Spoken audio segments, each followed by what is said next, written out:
What is good, y'all? We got episode 32 of Catch Me Counter in the building. Your favorite boxing podcast is back, ready to roll. As always, I am Jack, and I got my co-host Nibs with me. So, Nibs, how we feeling? Episode 32 coming down. So, how we feeling, my guy?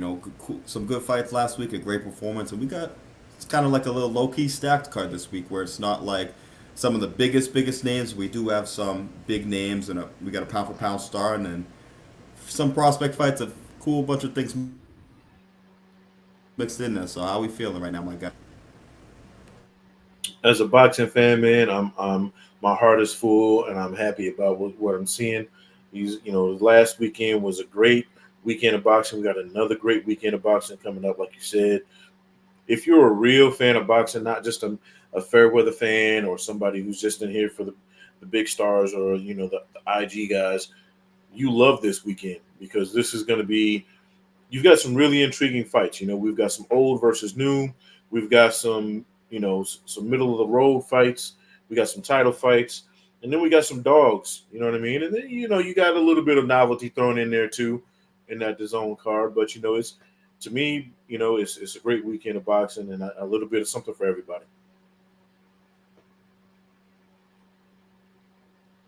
You're on mute, my bro.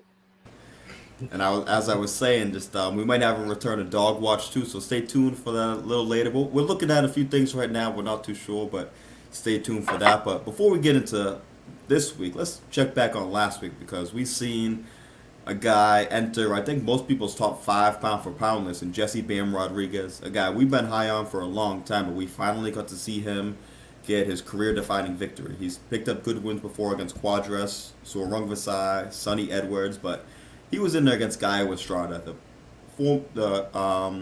future Hall of Famer Guy Estrada, and man, I just love what we've seen from Bam. Even dominating early on, having Estrada more hurt than we've ever seen him before and dropping Estrada, but then getting sat on his pants himself, answering and coming back and then stopping him in the next round. So to me, he answered every question that I possibly could have had, even though I didn't even have many questions about Bam coming in.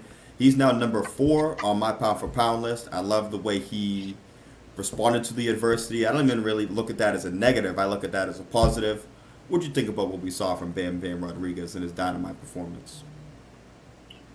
I don't have him as quite as high on my pound for pound. I think I got him around 7 or 8. I got to check. I didn't load that up. That's my fault. I think I got him 7. Yeah, I got him 7.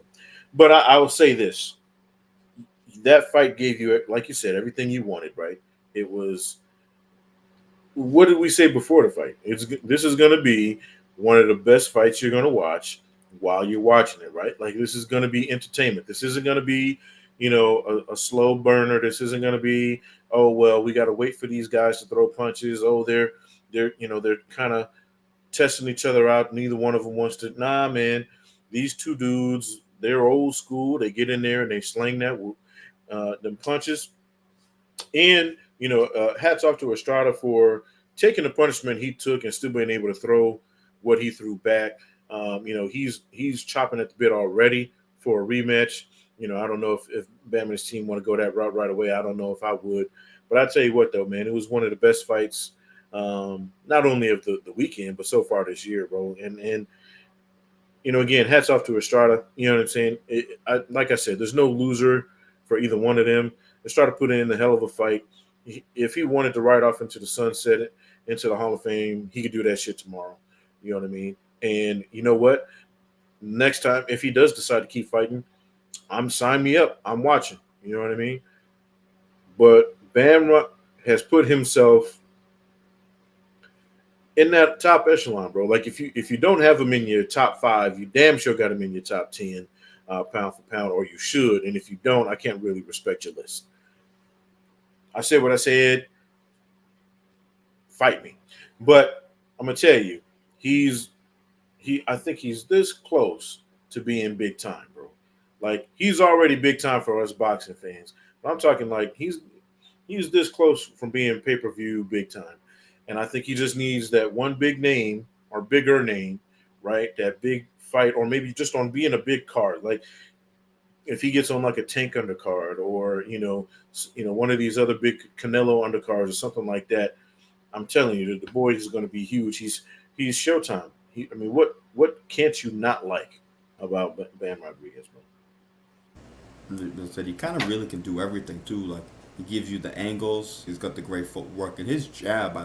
One of the most underrated jabs in boxing. I think one of the best jabs in boxing. I think it lands like a power punch when he lands, and you saw that right away in this Estrada fight, and it makes guys kind of second guess coming in on him because he's got the jab, and also even if you slip past that, he's got the angles to shoot the uppercuts, the hooks, all those kind of things. So he's got a deep bag, and I think that's going to carry him a long, long way and up multiple more weight classes. But like you, I want to give a shout out to Gio Estrada because he did what you want to see the vets do in these kind of fights, where clearly we've seen right away that he was outgunned. I mean, Bam is more athletic.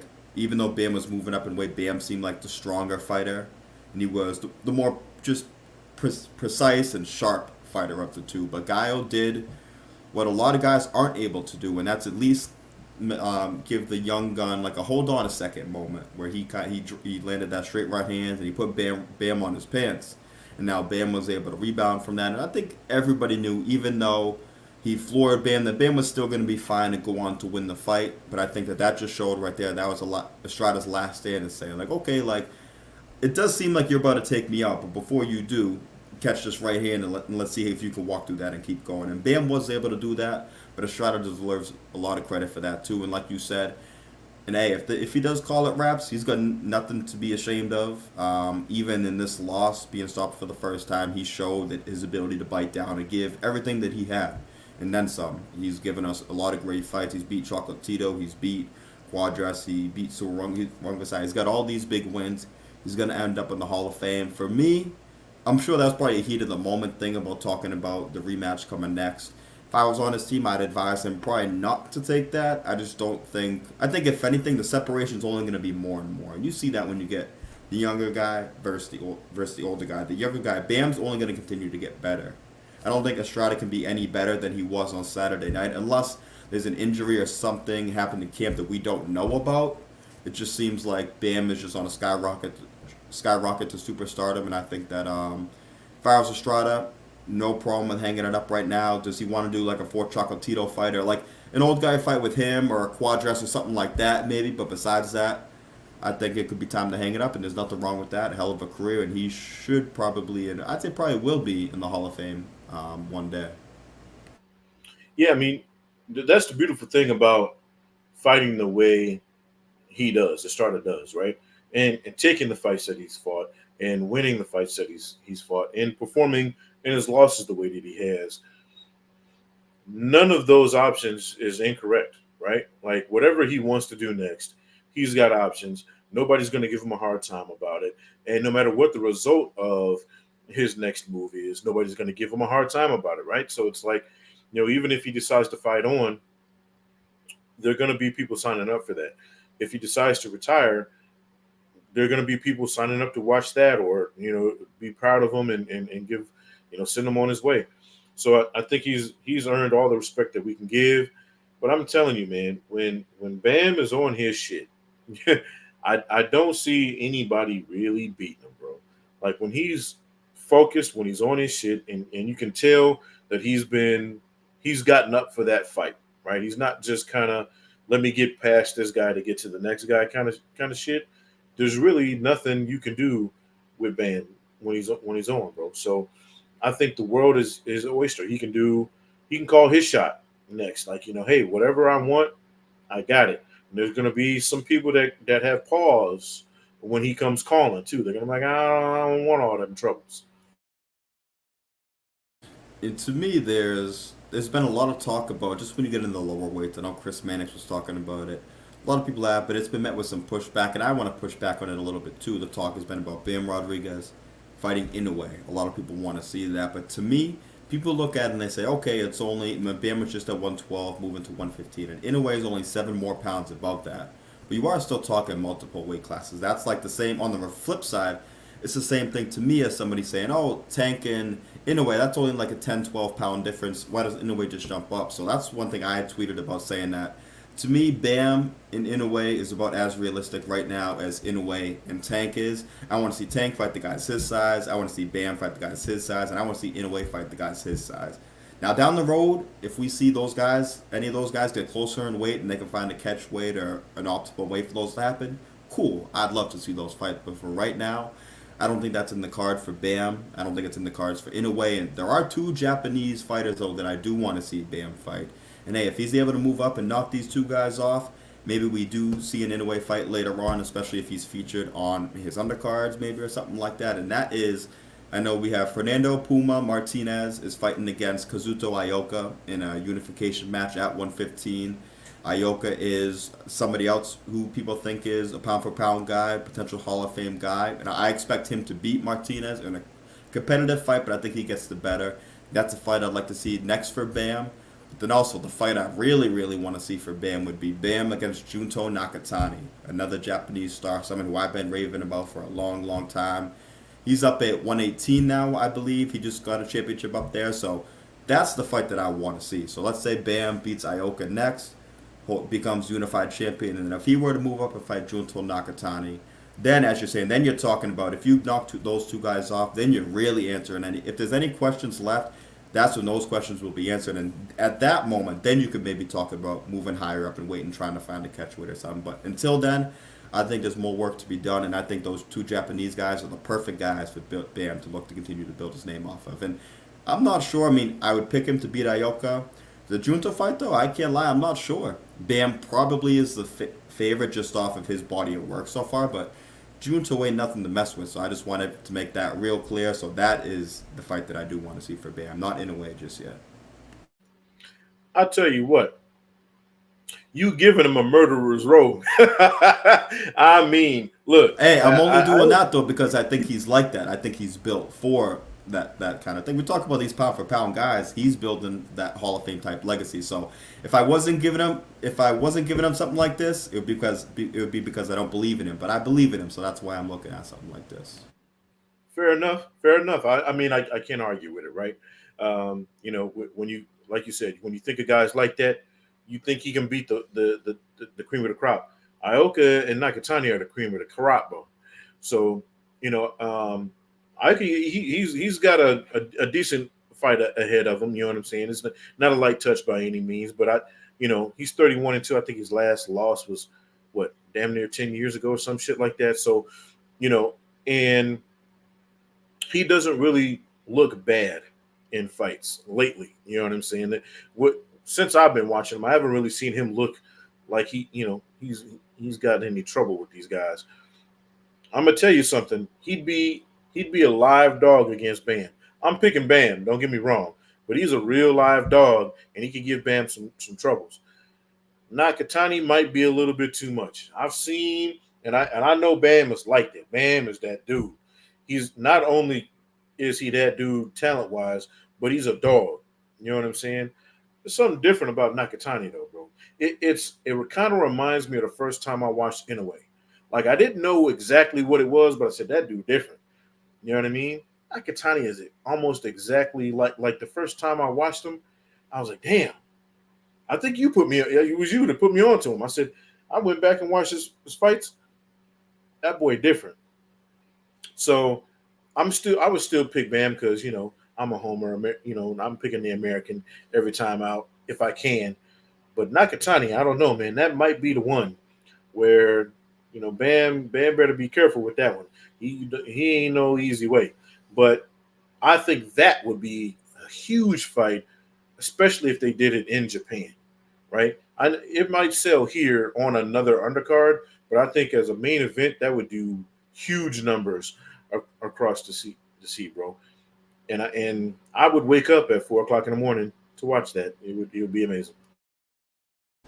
Yeah, but I think Japan's a perfect spot for those. It's a perfect spot for Bam to kind of build up his name too. Where obviously the Japanese fans would be rooting for their guys, but they've always been a respectful fan base, and I think that they'd be more than willing to give Bam his flowers if he does knock these guys out one by one. And I think, as you said, the Junto fight, I've been talking about it for a while. When I put him number 10 on my pound for pound list, I think last year I got some pushback on that, but I just told everybody, hold on a second, just watch these next few years and then let me know how it turns out. I think he's on his way to kind of making that age well for me, but we shall see on that. And moving on, though, we had one last main event fight I want to touch on from last weekend. We had the takeover, Teofimo Lopez was in there against Steve Claggett. So a lot of opinions up and down on this performance. I want to give credit to Steve Claggett first and foremost, though, because instead of talking about what Teofimo did or didn't do, especially a lot of people saying, "Oh, Teofimo didn't do this or didn't do that." Well, let's give Steve Claggett some credit for not allowing him to do that, because he's not just giving a script and saying, "Okay, you do this," and when he hits you here, just fall down. It doesn't work like that. It ain't pro wrestling. It ain't nothing like that. So Steve Claggett did what he had to do. It was his first ever title shot. He took the long road, as you mentioned last week. Was it 46, 47 fights, something like that, to get here? He had 7 losses on his way, but he rebounded and learned from each loss and got better. And in his mid 30s, was the best version of himself coming into this fight. And though there was a severe talent gap, he did everything he could to rough up Teofimo, make Teofimo uncomfortable, and was able to last the 12 rounds. Was never in any real trouble. So I just want to give him props for that. And it's a fight where Teofimo won basically every round. I think I had it 11-1. But Claggett made Teo as uncomfortable as you can be, winning 11-1 as possible, which for some people that kind of sounds weird. But Teo wasn't in there doing kind of whatever he wanted. And I think that credit goes to Claggett first and foremost. But what were your thoughts on what we saw from Claggett and also from Teo on Saturday?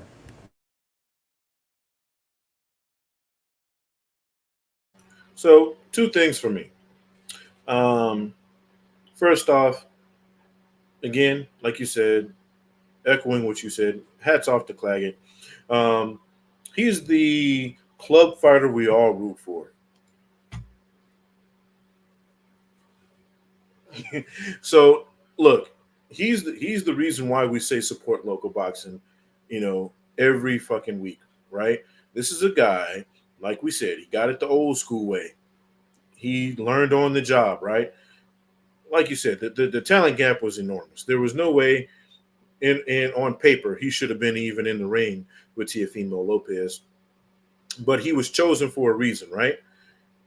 And he rose up to the occasion for his talent level. He did what a lot of people have been unable to do, which is he made Teofimo uncomfortable in a winning effort.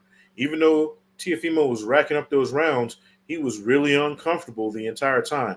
If Claggett had any kind of power, right, or just a little bit more skill, he wins that fight. Let's be clear, because at the end of the fight, it wasn't like Claggett was hurt. It wasn't like he was wobbling around. He's not all busted to hell. He looked like he looked like a guy who just went some rounds, right? His talent level is a little bit higher, a little bit more power. He beats Teofimo because he made Teofimo, uneasy. It was what you said before the fight, right? What's a good way to beat Teofimo? Pressure. What was he doing all fight? Pressure. Now it wasn't as effective as you would like to see it, But again, he's a guy that it's really hard to look good against, no matter what your talent level is. So hats off to him. Teal's got some work to do, bro, because you handpicked this guy. This was supposed to be a showcase for you, and it actually ends up being, lackluster. The fight before Robisi puts on this, great performance. He looks amazing in his comeback, and not that you needed a comeback, but this was your fight to put people back on notice. Hey, I'm still Teofimo, and I think he fell short. Is he still one of the best fighters in the world? Yes. I just think he failed on his mission. And as you said, I think that's what, like you said, they brought Claggett in for a reason. We've seen him struggle with the movement of guys like Sandro Martin and Jermaine Ortiz, especially in his last fight. So they said, okay, instead of having to chase a guy around the ring, and because Tio struggled to cut off the ring at certain times, let's just get a guy who's going to come right at us. And as you said, that's a lot easier said than done still, because the guy who's going to be coming at you is a relentless guy who's in shape, who's got his chin tucked, and a guy who can take a shot too. So I think that's what's interesting. And I want to bring up this comment right here too, just saying Tio is consistently inconsistent. I think that's exactly what he is too. They mentioned about that, about certain other athletes and stuff like that being consistently inconsistent. That's just what Tio is. And it's crazy because on a pound for pound list, I don't know where to really rank Tio right now, because off the performances against Comey and Loma and Josh Taylor, you'd say, okay, this dude should be at least top 10, if not top 5 pound for pound talent wise. But then you see him against Cambosis, Sandor Martin, Jermaine Ortiz, and even a bit kind of last week, and you say, this guy, like, there's nothing pound for pound about this guy. Like, he's just a good fighter. So it seems like, and he's said it before in the past that yeah, it's hard for me to get up for fights that aren't the fight. So I still think that tricky thing about Tio is anytime you get him in a big fight, that's when he's gonna. Anytime you go to count him out, you say, okay, this is the time that he's not gonna be able to get it done. That's when he gets shit done. It's the times when we're like, okay, just like last week, we're like, all right, let's sit down and let's watch Teofimo put on a show. That's when we don't see him put on a show. So that's the tricky thing with Tio is, I still want to see him in the big fights no matter what because I think we'll see the best version of him in those fights and just it's he's just the definition of a wild card in boxing because you never quite know. Even though it seems like we kind of know what we're gonna see because in a more of a stay busy fight, we know what we're gonna get. It seems like in a good fight, we know what we're gonna get, but it's tough to kind of rank him for me on a pound for pound basis on the up and down performances. But I still think, as I said, it's hard to pick against him in these big fights. I've already done it twice, so I don't know if I can do it again. So we will see what is next with Teofimo Lopez, though, because I'm not sure where he kind of. I think the talk is he's going to go to 147 and fight Brian Norman. But hey, I like that fight too because they talk about is would he be able to get up for Brian Norman because he's not a huge name. But after what Brian Norman just did, he better get up for that fight because you're moving up to fight a guy in Brian Norman who can punch now too, who can box, who can move, who can kind of do it all. We saw him put it all together, so he better be on his P's and Q's that night too, because even though Tio will be the favorite going into that, that's a dog watch pick right there of Brian Norman Jr. So I'm interested to kind of see where Tio goes from here. Look, we talked about this last week, the week before that. I think you and Dakota mentioned it a couple of times. The greats get up for everybody. Pause. So look, when you're one of the goats, when you're one of the top pound for pound guys, you don't take a fight off. You don't, hey, let me just take an easy fight and make it, just make it through that fight. What do we say all the time? You treat a bum like a bum, right? Not to say the Claggett's a bum, but when you are several levels talent wise above your opponent, it should look like that.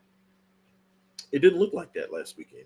It looked like, the if you didn't know who either one of those guys were before the fight, you'd have swore Claggett was a world title challenger several times over the way Teofimo was having troubles with him, right? So sometimes you just have to beat the guys you're supposed to beat the way you're supposed to beat them. It isn't always about picking, the high profile guys. But yeah, okay, you want to fight a guy that's, 36-7? Cool. Treat him like a guy that's 36-7. That's what we want to see. We're not seeing that from Teofimo. And that's why on my list, he's been dropping. Not because necessarily I don't believe in his talent, it's because the guys below him have been performing at that level no matter who they step in the ring with.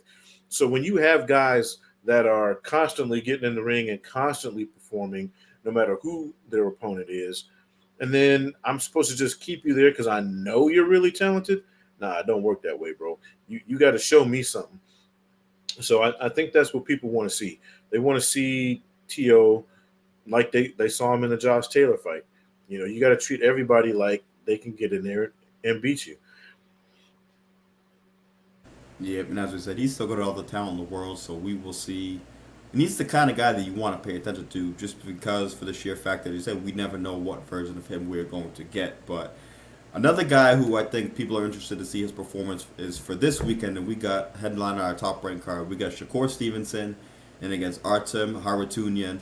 A lot of talk about Shakur's last performance. Haratunian is a bronze medalist Olympian from Armenia, I believe, who just fought Frank Martin in his last fight. A competitive fight. He pushed Frank early on, but Frank was able to close the show, score a knockdown in the last round. Pulled away, win by unanimous decision.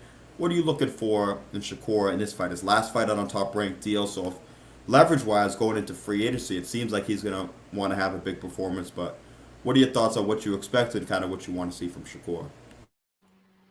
It's probably going to be another snoozer, like if we're being honest, because Artem is actually dangerous, right? We saw that against Frank Martin, and most people had him winning that fight before he got knocked down.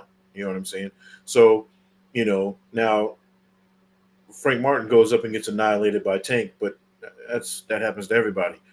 But Frank Martin was a world class fighter. You know what I'm saying? There were talks of him and Shakur fighting, and Artem is now fighting Shakur. Shakur has to be careful because Artem is not just going to come in there. Like you said, he's got a pedigree, right? Anybody with an Olympic pedigree who's medaled in the Olympics is going to come in there and give you a tough fight, and he's proven that his pedigree is true. It's not it's not hyperbole. So he's in there with a real guy. He's probably going to do what he needs to do to get the win. I just don't think it's going to be spectacular. I don't expect him to get a knockout. It's probably going to be unanimous decision 12, and it's going to be boring as shit. And I'm fully expecting the co-main event to be the fight of the night.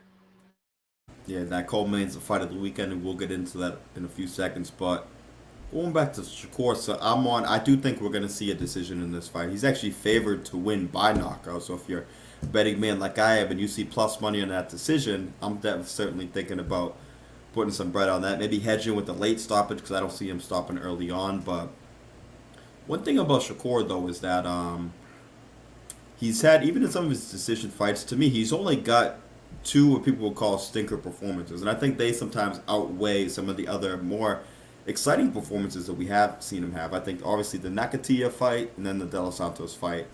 Casual, hardcore fan, no matter what you are, nobody really enjoyed watching those two fights. But I think we're going to see in this fight more of a version of like when we saw him fight another Olympic medalist like Robson Conceição. I think we see a fight like that where did he light the world on fire for all the casual fans? No, but I think the hardcore fans, I was entertained by that. Shakur let his hands go, dropped Conceição, and really kind of pushed the pedal to the metal in those last couple of rounds. And as we're seeing in the comments here, that's what I was just going to get into, is the Valdez fight too, the biggest fight of his career. Valdez is looked at as a big puncher. Shakur was able to outclass him and also walk him down, as he did to Jamel Herring also. So I think sometimes that people focus more on the two stinker performances, which I can understand why those would frustrate people, but also forget that Shakur has been in there with world-class guys also, and he has been entertaining. So I think we're going to see more of that version of him now. Do I see 7 knockdowns, or do I see him stopping him in 3 or 4 rounds? No, but I do think we see him where Artem's not a huge puncher. He's a very sharp puncher. He works the body well. He worked the body of Frank Martin well, but I just think that Shakur is going to be too sharp for him. And I think that we see Shakur kind of step it up and be active and throw more punches. And I think just like I said, the Robson Conceição fight, the Valdez fight, I think we see more of a performance like that. And for his sake, I'm hoping that we see something like that because, as we said, entering free agency, if you have a performance like you're thinking he could have, like some of his other performances, you lose a lot of leverage going out in the open market. So it'll be interesting to see how this plays out also for the future of his career, too, and his earnings.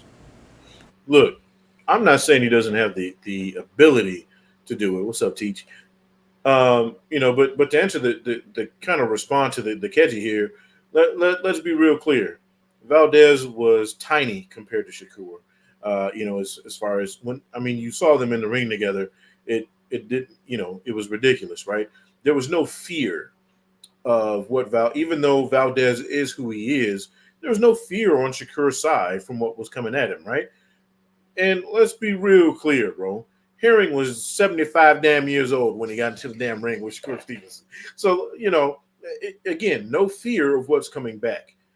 There's a fear of what's coming back against, Artem. He's not a guy that's going to wilt. Even if he does get knocked down, he proved that against Frank. He's going to get right back up. He's going to get right back into the business.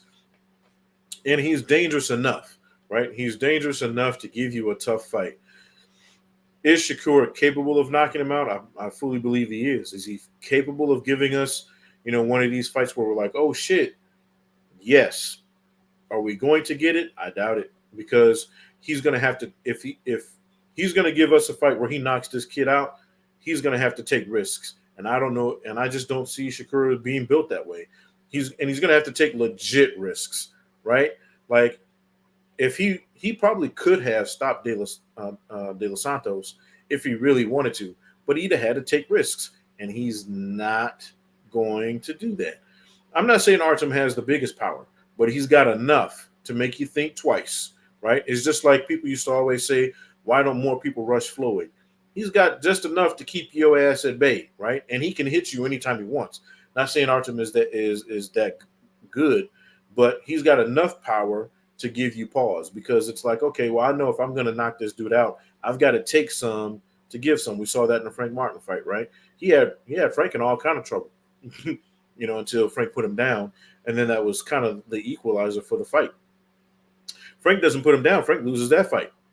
You know what I'm saying? In my opinion. So, we're I think this is going to be a rougher fight than people think it's going to be. I think they don't give him as much credit, Artem, that is, for his style. I think it's a decent fight, but I think Shakur wins unanimous decision. I think he goes away clean. I hope he comes to fight. I hope he comes in there to prove a point. I hope he proves me wrong. I just don't see it happening. Yeah, so it's gonna be interesting to see how it plays out. As you said, Artem he's definitely bigger, so that's why I compared him more to the Conceição fight because even though Conceição was at 130, you've seen he's a big, strong 130 pounder. Probably could be at lightweight easily enough, match with the Olympic pedigrees, and just like Artem kind of doesn't have, he's not going to lean you with one shot, but just enough to kind of get your respect. So I see it playing out where competitive first few rounds, because I thought Conceição was going to be Shakur's toughest fight, even tougher than Valdez, just based on the style matchup and the way Conceição fights, similar to Artem. So I think it could be, like I said, maybe competitive a bit early. I think Artem has the pedigree to certainly be able to survive and hang in there, but I think that Shakur is going to be, and he's going to have the urgency of knowing he has free agency coming up. I think he's in control. I think once he establishes control, that's when we're going to see him look to kind of show some more separation. But we shall see on that. It's going to be real interesting to see how it plays out because it's got a lot of implications for him for the rest of his career also. But we got to move on now to my favorite fight of the weekend. The co-main event we got, and we'll talk about two guys that are just fighters too. We got O'Shaquie Foster, to me, the most underrated champion in boxing right now. I don't think he gets nearly the respect that he deserves on his name. He's starting to get more respect, don't get me wrong. I thought before the Rocky Hernandez fight he was certainly the most underrated guy by far in boxing. I think he started to get more respect on his name, but I think that still not quite what he deserves. And Robson Conceição, a guy who is an Olympic gold medalist, this is his fourth title shot, but he really hasn't gotten a fair shake in any of them. First one, he loses to Valdez. Not gonna lie, a fight I thought he won. Valdez also popped 30 before that fight, so there's a cloud kind of over that whole fight. Second time he fights Shakur. Yeah, he loses to Shakur, but Shakur also came in 2 pounds or a pound and a half overweight. So obviously, did that make a difference in the fight? No, but Conceição can still say, hey, I made the weight. He didn't make the weight, so you got that. And then the performance he put against Navarrete last fall. The co-main event, again, on a Shakur card where he was dropped twice, and it seemed like he was out on his feet. At the end of the 11th round, he didn't even know where his corner was. He came back out the 12th round, threw over 100 damn punches, got the job done, and forced a draw in a fight that I thought he could have won too. So both guys, to me, epitomize exactly what you want to see in a fighter. Both guys definitely are more boxers per se, but they can both bite down and get shit done in the trenches when they need to most. So I love this fight. What are your thoughts on this fight? And do you lean one way or the other? Because Foster is the favorite, but a lot of money is coming in on Conceição. And it's a very, very close fight right now based on the odds. Really quick before I get into who I think will win this fight, I just have to, again, drive home the fact that a lot of people don't think the Olympics matter anymore for boxers, especially those of us who live here in the U.S., right? A lot of people think that the Olympics is a waste of time. You should go straight into pro boxing. There's a reason those Olympic pedigrees matter, bro. There's a reason. You can see the difference between someone who has to go through that Olympic system, especially guys who've gone through maybe once or twice, right? In their younger years. There's a difference when they get to the pros because they act different also, right? Robson Conceição, to me, is one of my favorite fighters, period. Like, I was a decent fan of him before the Navarrete fight. After that shit, I said, hey, whenever, wherever, however that dude's on, I'm watching. I don't give a fuck if it's on the Spanish channel and I got to watch on mute. I'm watching that guy fight. I love what he brings to the table, and I think it's a perfect fight for Oshaki Foster because Oshaki, let's be real clear, he's had to pull the rabbit out of his ass the last couple of fights, right? A lot of people had him losing the Nova fight before he got that knockdown. I think hell he needed the knockdown to get the win, on all the scorecards, or two of the three scorecards. He was losing, the Rocky fight, right? And then he pulled that one out of the hat. So I think this is a perfect fight for him to bounce back and show people, hey, I'm shocked. I'm here for a reason. I'm here to stay. And it gives you fight of the year type of vibes, right? Because you know what both of these guys are going to bring. You can never count Shock out of a fight. You can never count Robson out of a fight. And I think they're similar enough in as far as talent is concerned for this to be a fight of the definitely fight of the weekend, but this might be fight of the year, bro. Yeah, it's gonna be Potential. definitely gonna be a great fight for sure. And then, just I want to touch on this before I get into it, just because we did have the question. We appreciate you leaving all these comments in here as well, and also to all y'all watching too. We don't ask for much, but hitting the like button does go a long way with us for sponsorships, any of those things that we're trying to do to better our content for y'all. So we appreciate y'all as always. But any thoughts on where you think Shakur might go? I think he's gonna end up re-signing with Top Rank. I think when it's all said and done, that's going to be the option for him. But I'm interested to see if Eddie Hearn makes a play for him. Hearn has mentioned it before, and I think that if Eddie Hearn does sign him, you do have a fight against a Golden Boy fighter, William Zepeda, that you can make on his own. So it's interesting to kind of see how that plays out. But going back to the fight that we got here, a great, great fight. I think it's going to be kind of like the Nova fight a bit, where it's a very technical start to the fight. I think Conceição is going to kind of be. I could see him being first to the punch early on and kind of getting out to a very close fight still, but kind of an early lead. But one thing about Shark Foster is he just has that it factor, that clutch gene, whatever you want to call it, that you can't really put a figure on. You can't really explain it. There's no stat that kind of says, okay, this is why he gets it done. But a dude just gets shit done. Like you said, the last two fights, he's got shit done in the 12th round to seal victories, and just that's that old school mentality. And he's clearly the guy who's had some hardships in the past that have molded him into a guy that can overcome adversity in the ring and outside of the ring. And to me, that's what I think the difference is going to be in this fight. Where Conceição is as good as it gets. He kind of reminds me of Sergey Derevyanchenko a little bit. As the guys who, if they had fought any other guys, they probably would have been multi-time champions. The problem is they just have to fight the best guy out in the division every single time. But I think I'm kind of thinking about on this line where I think it's going to be like an 8-4, 7-5-ish kind of fight where Oshaki Foster does enough in the last 4 rounds. Maybe it's like 4-4 at the halfway point, through 8 rounds. And then I think Shock does what he does and goes to the show and gets it done. But even if he does that, I think Conceição, you could still see him get a 5th title shot eventually, whether it's a rematch with Valdez, against a Lamar Roach, or against any of these other guys, because it would be, I think he's going to put on another performance where even if he loses, he's going to show that, hey, I know it's unprecedented to get a 5th title shot when you have a 1-1, but if anybody's worthy of it, it's a guy like Robson Conceição, and I think he's going to show that even if he comes up short. Yeah, I mean, to be honest with you, his only shot in this fight, for me, it's going to be entertaining as fuck. You know what I mean?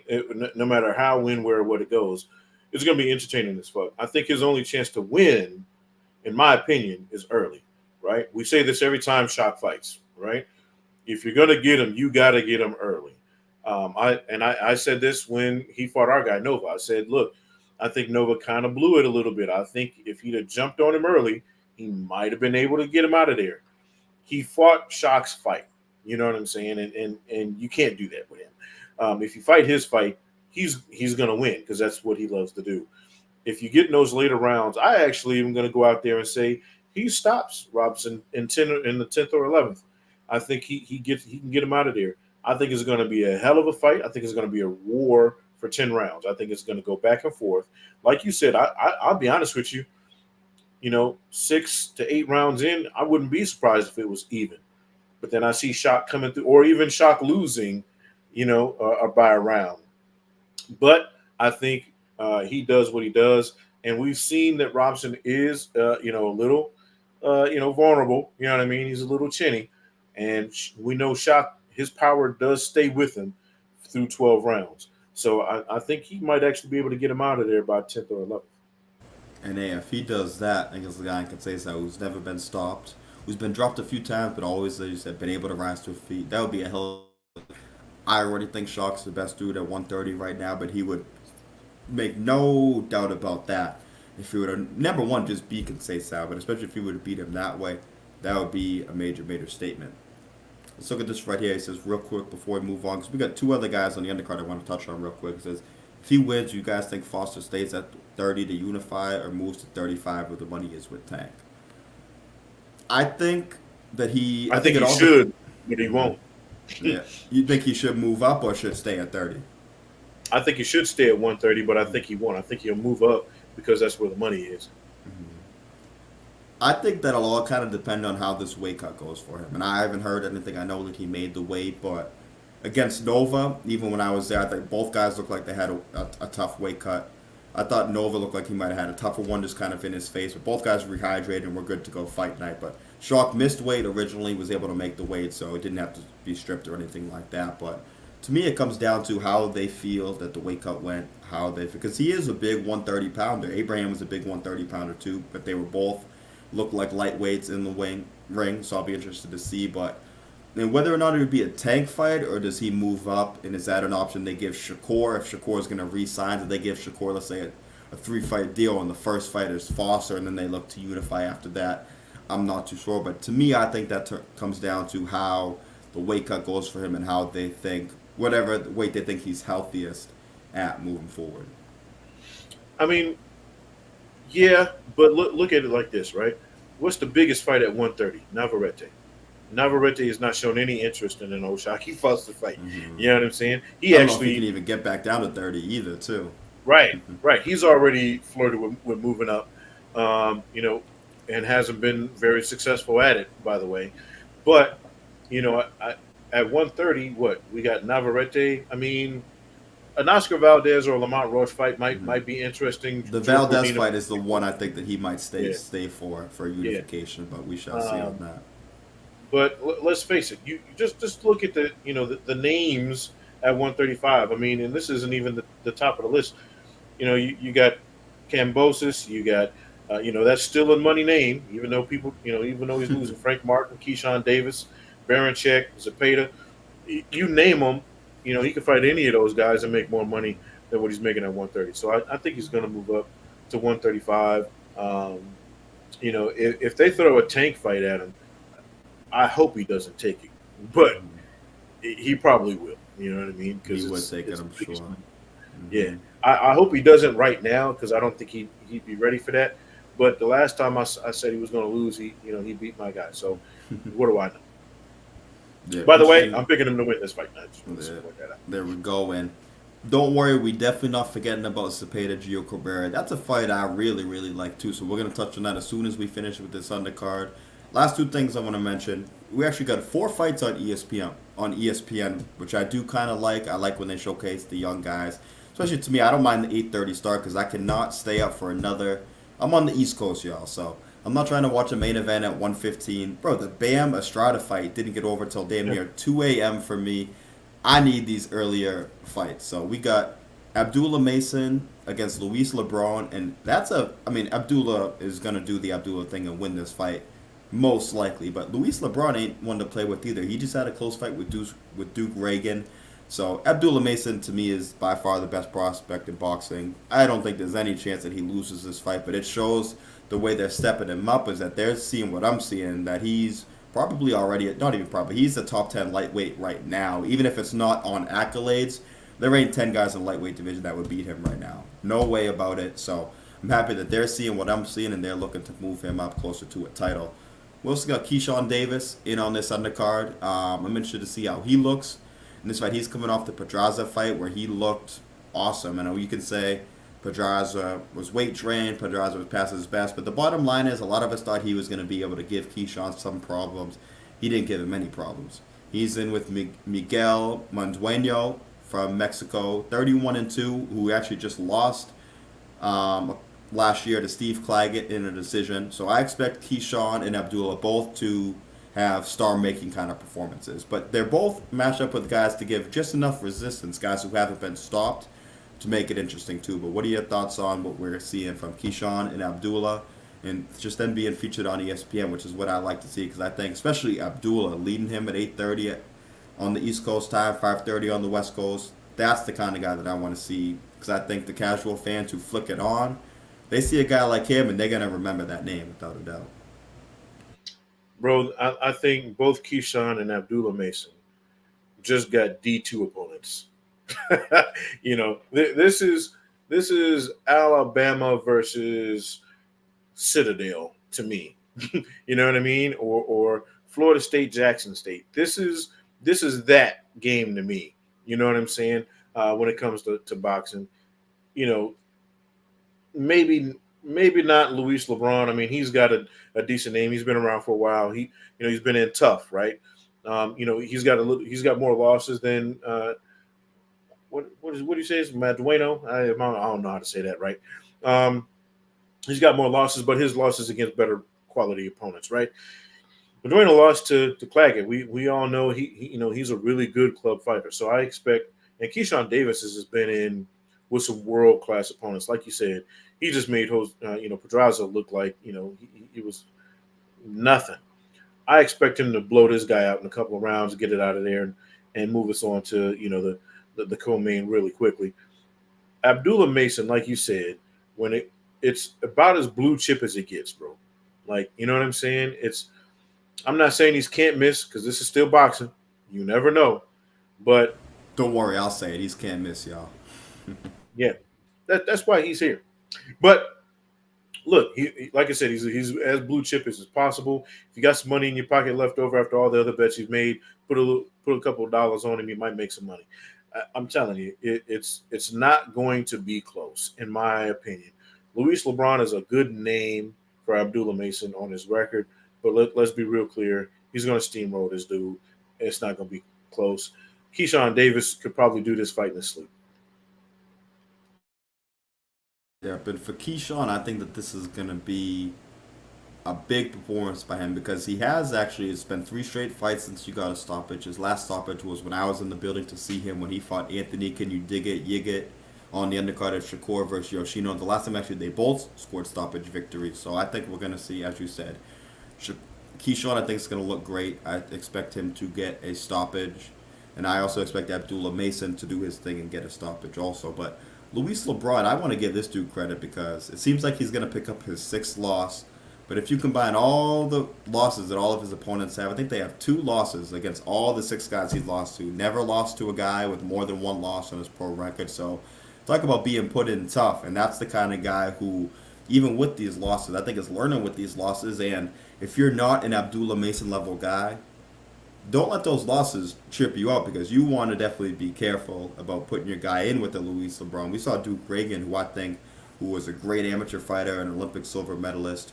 He gave him a tough time. So you want to be careful about Luis LeBron, but not if you're Abdullah Mason. And I agree on this too. No disrespect to Dennis Berinchik, but I would take Abdullah Mason over him too. And that's what I said. That I damn near want to say Abdullah is probably could be in the top 5, but he's at least in the top 10.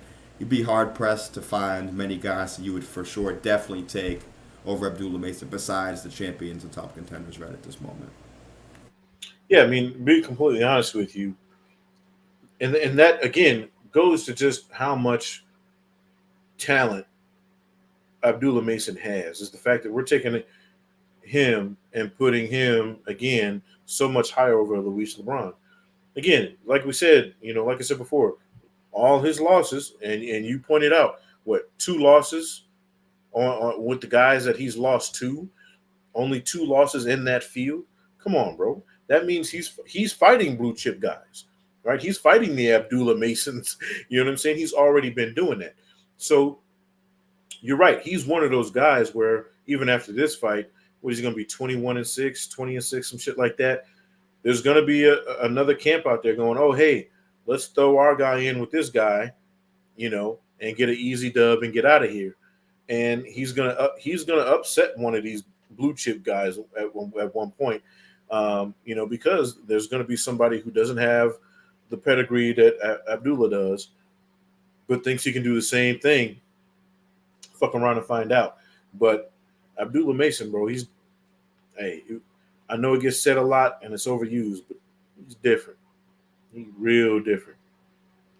He is without a doubt. And even on Twitter the other day, I was going back and forth with them. This guy Jim Karras, who's from Canada. He's a betting guy, kind of a big boxing guy. But I was saying just because I watched a little bit of soccer too, so I was watching the Euros, and it's this kid Lamine Yamal from Spain, he's 16 years old, but he leads the Euros in assists right now. He's one of the best players in the field every single game. And I was saying to him basically that Lamine Yamal is the Abdullah Mason of soccer or football, whatever you want to call it, but just a phenom that you can see right away and say, okay, that guy's a teenager, but that guy is an elite level already. Those guys just stick out, whether it's LeBron James, Victor Wembanyama, just those guys stick out right away, and that's exactly where Abdullah Mason is. And as we're seeing right here, just there's a lot of big fights that you can make at 135 in the future too. I mean, we look at the Shakurs, the Tanks, and the Lomas, the Zepedas, and those guys right now, but a lot of these guys coming up, the names that he mentioned, are going to be in some great fights, and I'm excited to see how they all play out. I'd probably throw Ashton Silva in the mix in there too. I know he was going to fight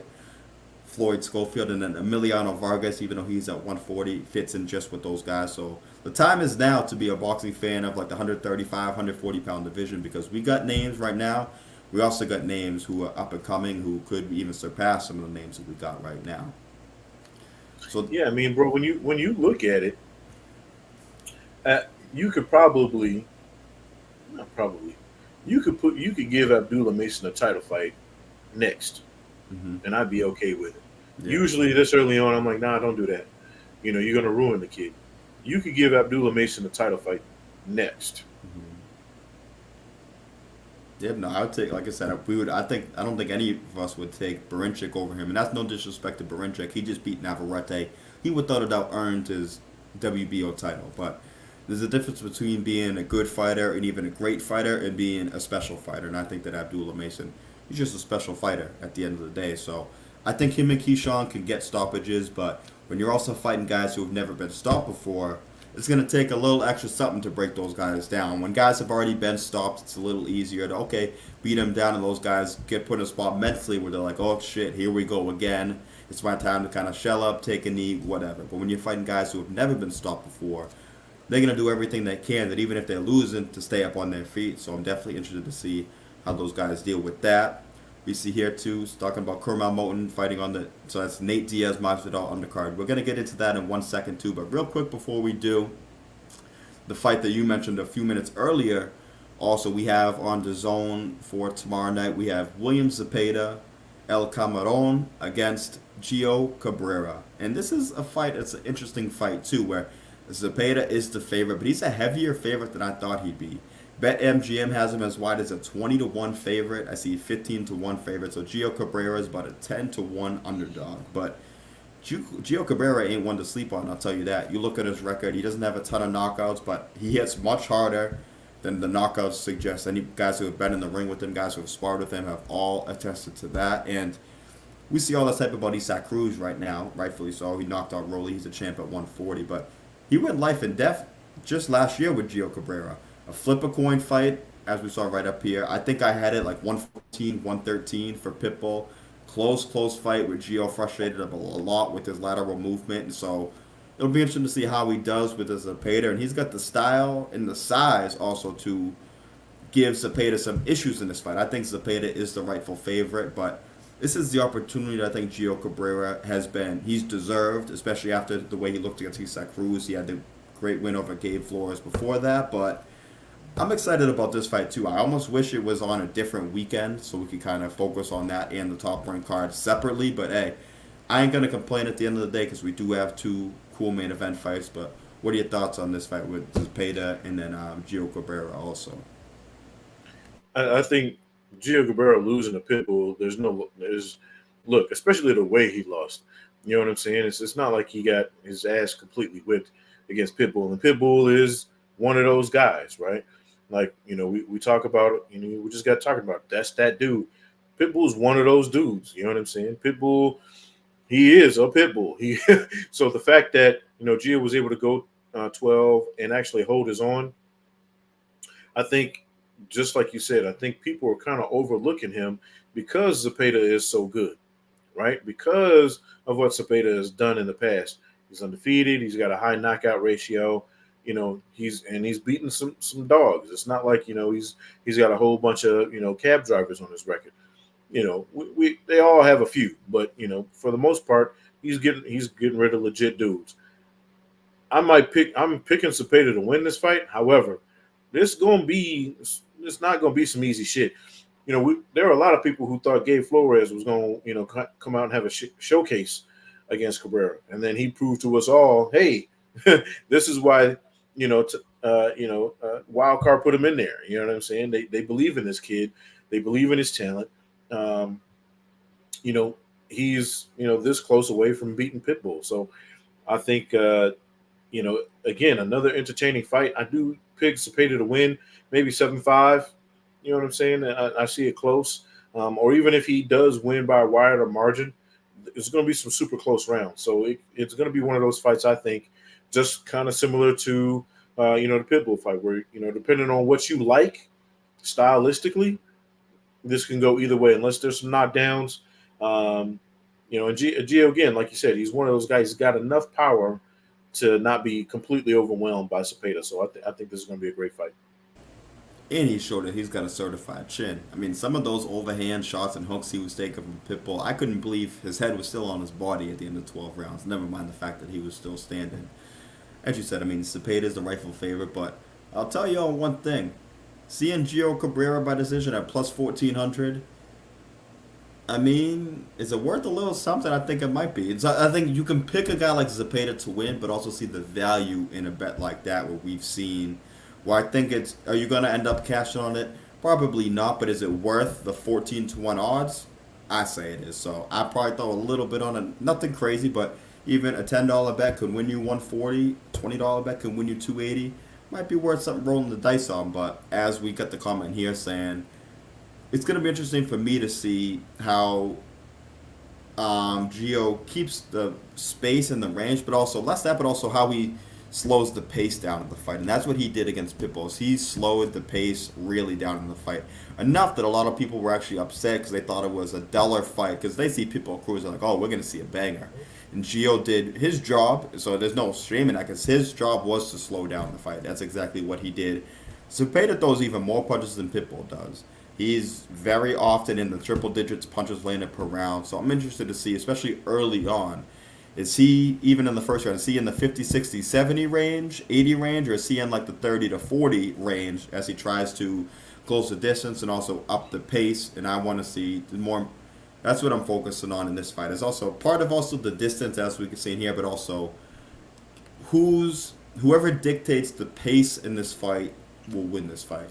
If Gio's able to slow the pace down, even if he doesn't win the fight, he's going to make it very hard on Zepeda. If Zepeda is able to keep his normal pace, even though Gio, as we said, just on his record, you wouldn't think it, but he's got enough power to earn your respect. Well, if they're throwing both 80 punches around, it's going to be hard for him to deal with Zepeda. So I think, to me, the pace of the fight, especially early on, especially in those mid-rounds, once the tide starts to turn, can Gio have a round with Zepeda throws 95 punches, but then lower him to 55 the next round and start moving around? That's what's going to be interesting to see. Who can adjust? I think that's what will tell us kind of the story of that fight.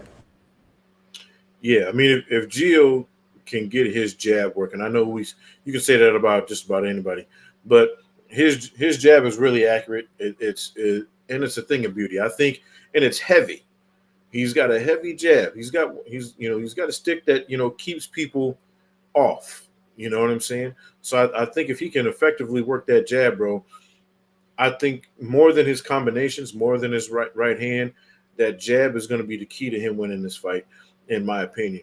And I think this is one of those fights where this is going to be a very easy fight to hedge your bet, because you could put $100 on Zepeda, you can put $20 on Gio, and boom, Zepeda loses, you doubled your money anyway. So you know what I mean? I think this is one of those easy fights to bet on, because you can't lose either way. You can hedge your bet, and then again, it's one of those fights that's going to be really fun to watch because, yeah, Zepeda on paper should win this fight, but Gio has proven paper don't really mean shit. You know what I'm saying? How it was supposed to go didn't really, and I think it all really depends on what version of Gio we get. If he's ready to win, hey man, we might be saying and new at the end of the night. So you know what I'm saying? Or, oh, this ain't a title fight, is it? It's just 12 rounds. Oh, okay. Or is it? I think is it NABO or NABF? Is it one of those that's on there? It's probably something like that. I think Zepeda might have one of those WBA kind of trinket belts, but as we got the comment for here, Zepeda, more importantly than whatever belts on the line, he's the number one contender in all four sanctioning bodies. So he's basically the undisputed number one contender. So I don't think he is a mandatory just yet, but hey, that tells you he's next on the clock for all four sanctioning bodies. And if Gio Cabrera were to win this fight, he would steal that, and he would then become the number one contender, or he should become the number one contender in all those sanctioning bodies. Now, I'm not going to cap on here and pretend like the sanctioning bodies are going to do their job and give Zepeda the fight that he's earned against any of these champions. But the bottom line is he's put himself in the position to do that, and I'm hoping that we do see him get the title shot he deserves if he is going to beat Gio Cabrera, which is also a high risk, low reward kind of fight to take as a number one contender. He could have fought damn near anybody, picked up a nice easy second round knockout, and then held on to his number one spot. But he's fighting a guy who a lot of people expect him to wash, but people like us look at it and people in our chat look at it as that's a tougher fight than expected. So high risk, low reward fight. I give Zepeda props for taking it. We'll see how it plays out. Yeah, I mean, again, sign me up, bro. Like, again, this is a really fucking entertaining weekend of boxing, bro. Like, no matter, if you're a person who doesn't like to watch all the cards at one time or doesn't like to go back and watch later, there's really no wrong answer. Like, if you just want to pick one card to watch and that's it, I mean, what? I mean, as crazy as it may sound, the MMA card, the zone card that happens in Anaheim is probably the least entertaining. You know what I'm saying? Of the ones, and that's going to be entertaining as shit. So there's really no wrong answer, bro. There's going to be a lot of good boxing. It's going to be a lot of entertaining boxing, and I think the Zepeda Cabrera fight is going to rolling right into that. It's probably not going to get as much love as the other cards, this weekend. And respectfully so. I mean, those other cards have earned, what they got going on. But I'm here to tell you, again, this could be another one of those sneaky fights where we watch that and we go, shit, damn, that was, another one of those contenders for, for the four-way. So we'll see what happens, bro. I'm picking Zepeda, but I wouldn't be surprised if Cabrera puts on a hell of a show and makes it interesting. Yeah, but I think it's intriguing and could be surprising on both ends, where we could see, oh shit, Gio Cabrera came to fight, and he could potentially win this fight, or we could also see what we've seen from Zepeda, some of these other fights against Tanahara and against Jojo Diaz, when a lot of people picked him to lose, but we saw him just look absolutely dynamite. So I'm interested to see how that plays out. But just before we get up on out of here, we will touch on the Anaheim card that we have. Also, I believe you said, is it a DAZN pay-per-view? I know it's on like a Fan Meal pay-per-view also, but we have Nate Diaz against Jorge Masvidal in the main event. And I'm not going to lie to y'all, a lot of boxing people are turned off by this fight, but I'm here for this fight too. Nate Diaz is the reason that I am a combat sports fan. My pops was always a big fan of Nick Diaz, and which became Nate Diaz, and then I became a big fan of Nate Diaz. So he was the first guy I was ever a fan of that was a fighter. So I followed him through his whole career, and he's not a perfectionist in like the hit and don't get hit style that I do like, but he's just a dog in there, and he's got a lot of boxing pedigree on his name. I know he lost to Jake Paul in his last fight, but he's also a lot older. He's a lot smaller than Jake Paul, but he used to spar Andre Ward a lot for the Chad Dawson fight, and Andre Ward had always said back then that Nate Diaz has legit boxing skill, and Nate Diaz gave him a lot of good work in that camp and got him ready for Chad Dawson, which is one of Ward's best performances. So I'm excited for that fight. Jorge Masvidal is the guy you got to respect to coming up in the just the way that he fought, kind of those underground backyard fights, all the losses. He's got like 17 losses on his record. But just for him to come back in these big fights to knock out over Ben Askren, I'll never forget watching that live. So I'm excited about that fight. But the reason I'm interested in this card is another fight that I think is, besides Foster Conceição, this is right up there for me for fights of the weekend. We got Danny Jacobs in against Shane Mosley Jr. Now, I'm not sure what version of Danny Jacobs we're going to get in this fight, but I think that's what makes it an intriguing fight. Shane Mosley is somebody that we've always raved about on this platform just because, one, he hasn't had it, well, he hasn't had it easy in the sense that he's Shane Mosley's son. He's picked up some losses early on, but he's made himself better because of that. I think that the time is now for him to fight a guy like Danny Jacobs. We haven't seen Danny Jacobs in a couple of years. For what it's worth, I thought he beat John Ryder when they fought, but even still, that was, I think, about 3 years ago now. So, not sure what we're going to see. Danny Jacobs is the betting underdog in that fight, too, which I also thought was interesting. We got Kermel Moton on the undercard, too. We got another intriguing fight between Amado Vargas and Sean Garcia. Sean Garcia missed weight, so I think that must run in the Garcia family, coming in 3 pounds overweight. I like what the Vargas family is doing. I really, really want to see Amado win that fight and stick it to the Garcia family. But a kind of another card that if that was a Friday night card, or if that was on its own weekend, that would be the card of the weekend for me. Problem is, we got 2 other cards. What are your thoughts on this card? What sticks out to you? What do you like? Anything you don't like? Your thoughts just on this card that we got. Be honest with you, I'm with you on that as far as like of the guys that are MMA guys that are coming over to boxing. Or is it Masvidal to me is the most intriguing. I mean, he did the backyard boxing with Kimbo, well before he got into MMA. A lot of people don't remember that. I mean, he was a scrawny little kid wearing jean shorts, fighting guys twice his size, and beating them up, on video. He was the guy before Kimbo, you know what I mean? So, I got mad respect for how he's come up literally from nothing, you know what I'm saying, to put himself in a position to make money off of this fight game. And he's, another one of those guys. He's going to give it his all, win, lose, or draw. So, and Nate Diaz, he talks so much shit, you got to watch him. But I'm with you. To me, Danny Jacobs and Shane Mosley Jr. is, to me, the most intriguing fight.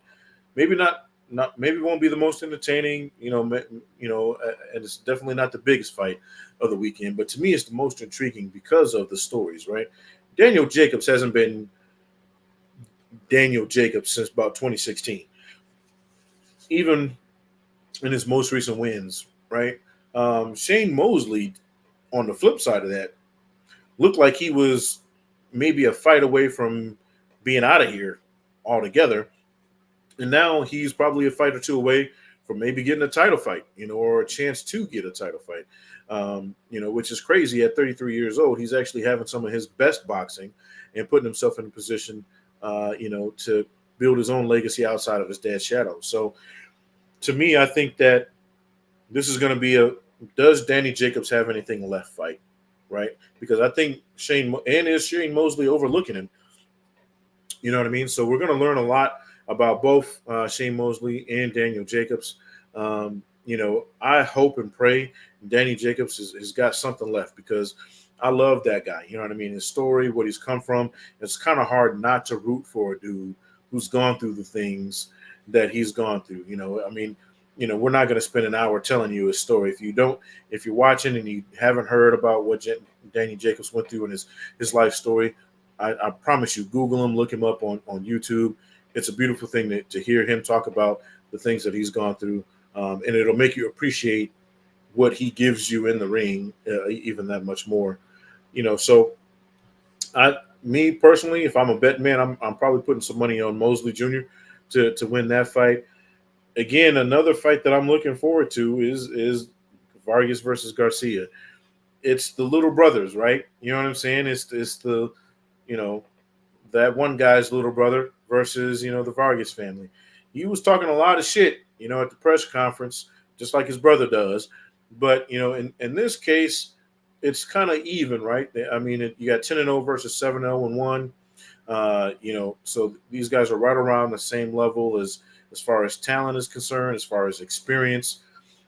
But again, just like you spoke to earlier, I think Vargas has if you're going to give any advantage, Vargas has the advantage in his corner, because the Vargas family is doing boxing the right way. It's similar, but even different than what the Gary Russells do, right? They train, live, and fight together.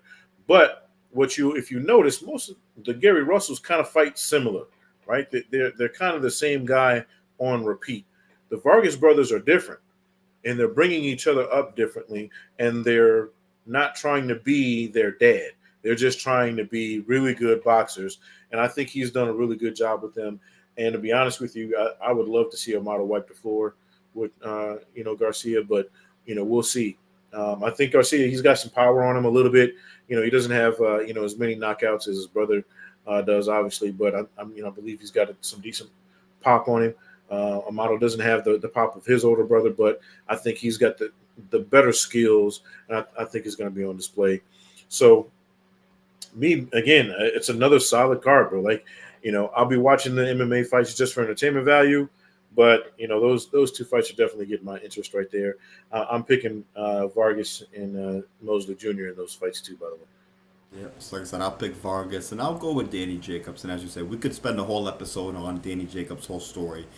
He's the kind of guy that I would love to have on to do an interview with at some point too, because such a well-spoken guy and just the kind of guy that you could easily be a fan of in boxing. I remember when I was first getting into boxing, like 6 or so years ago now, when man, I loved what I saw from because I was watching all those old fights. I loved what I saw from Danny Jacobs, and I was so excited to see what he was going to do. Thing is, I've only seen him fight a handful of times. So I think since then, it was even after the Derevianchenko fight. So I watched that fight, but I didn't watch it live. I think I've only seen him fight Gabe Rosado, and then I saw him fight John Ryder because I didn't watch the Chavez fight either. So I'm excited to see what he has left. But I think that, as you said, I think that the Amato fight, the Sean Garcia fight, if the talent is a wash, which I think it's pretty comparable, it's going to come down to who trains and treats himself more as a boxer. And I think that is going to be Amato Vargas. I think that he got a late start. Him and Fernando Jr. both did, but they recognize that and they train like they got a late start. They know that Emiliano's clearly the cream of the crop, and that's the reason he's signed with Top Rank and those two aren't. But those two are training every day alongside of him. That their father has been there, done that in all the biggest fights of his era, basically. So I think Amato, especially the further the fight, I think it's a 6-round fight or an 8-round fight. Let me see, 8-round fight. So even more to my point. The back half of the fight, I think we're going to see Amato come on more and more, work the body and kind of dog it out and just kind of find a way to win against a Sean Garcia, who I think the talent level is about the same, but I'm not sure he's treated it the same as Amato has.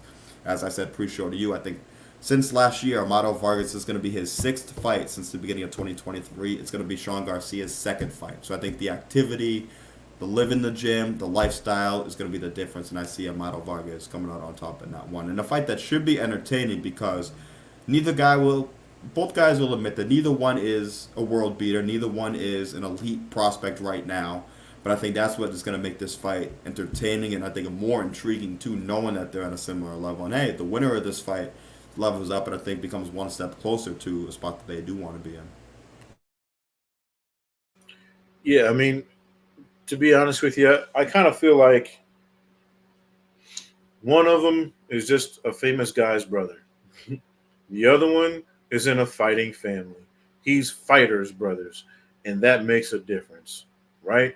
I think you look at what again, and I said this. His advantage is his corner because he's got fighters that are not only understand the game of boxing, but they understand what a motto is as a boxer, right? Like I said, they're not trying to make him Emiliano. They're not trying to make him Fernando Jr. They're not trying to make him Senior. They're trying to make him a model, right? They're trying to make him the best that he can be. And to be honest with you, I think that's the best way to go about it, right? You look at the Gary Russells, right? Literally, they're doing the same shit. We talked about this, before. Now, each one of them has a different, slightly different kind of talent, within their boxing style, but their boxing style is almost identical. One has a little bit more power, one's a little bit slicker. Gary Russell kind of had all the tools, you know what I'm saying? And one, if you're putting a super fighter together, but their style was similar. These are 3 completely different fighters when you're talking about the Vargas brothers, but and I think because of who their dad is, if things do get rough in there for one of them, they're not going to wilt. They're not going to go away. I think if things get rough for Sean Garcia, he's going to be in some trouble, bro. Pedigree matters. Yeah, definitely has my attention. I'm interested to see how it plays out. Cormel Moten, as we said, I'm definitely interested to see how he looks too. Fought all undefeated guys too. He had, I think, 17 guys turn him down for this fight. So he's fighting a 9-8 guy. The guy signed the contract, so he's going to fight him. It's on about a week's notice. I just want to see Cormel in the ring. I don't care who it's against. And even for a guy in his fourth fight, he's still fighting better opposition than most guys out there. So excited to see how he looks. Excited to see how all these cards look. So that is about it for episode 32. But you guys can read Nib's shirt right there. Support local boxing. It means a lot. We saw a guy in Steve Claggett just last weekend who was mostly on the local scene for his career up in Canada on Eye of the Tiger shows, and he ended up fighting for a world title and going 12 rounds in a title fight. A lot of these B-side guys that we're seeing in these main events and co-main events were on local shows, local casinos, stuff not that long ago too. So it's very important to support local boxing. Nibs, kind of build off what I said and do it because you do it better than I do. Why people should support local boxing, kind of just what it means for the sport, because those guys, as you say, those guys need it more than the guys at the top. I mean, I can't really say it much better than you because, you are Jack motherfucking Kelly. But I will, again, I always harp on this, right? You take the biggest names. I'm just going to throw some names out there for you guys, right? Sugar Ray Leonard. I want to talk about Joe Louis, Dimitri Bivol, Floyd Mayweather, Sr. and Jr., right? Manny Pacquiao, Evander Holyfield. None of these guys had silver spoons in their mouths when they started, right? All of these guys started from the hood. They started from, some of these guys started from third world countries, and they built themselves up. And I kind of want to give you a quote from one of them, Manny Pacquiao. He said, "All those who are around me are the bridge to my success, so every one of them is important." Think about that, right? He's not saying all the boxers, all the famous people, all the money around me, all the people around me are the bridge to my success. He's literally saying all the support that he got, whether it was just words, whether it was the people, just the people being there for him, that to him is important, just as important as the people he gets into the ring with, the people that are putting money behind him. Boxers, and this is one of the sports where fans are just as important. The people in your hometown are just as important as all those other things that come, after you've put in the hard work and dedication. So trust me, if guys like Manny Pacquiao, if guys like Jack Dempsey, if guys like Julio Cesar Chavez Sr., if all of those guys, can someday become what they became, but still be very important to the people that are in their hometowns. There's a reason for that, right? They all started somewhere. Support your local boxing so we can get more Mannys, we can get more Julios, we can get more Floyds, we can get more Jack Kellys. Support local boxing, ladies and gentlemen. Yes, sir, that's a fact. Even Marvelous Marvin Hagler was they just built a statue for him in Brockton, where I'm from, but he had a bunch of his fights at Brockton High School to start. So I think, as you said, everybody's got their own path. So that's why it's important to support those guys. But episode 32, that's a wrap for it. Appreciate all y'all. Enjoyed the fights this weekend. We will see y'all next Friday. Salute to everybody in the chat. Appreciate y'all.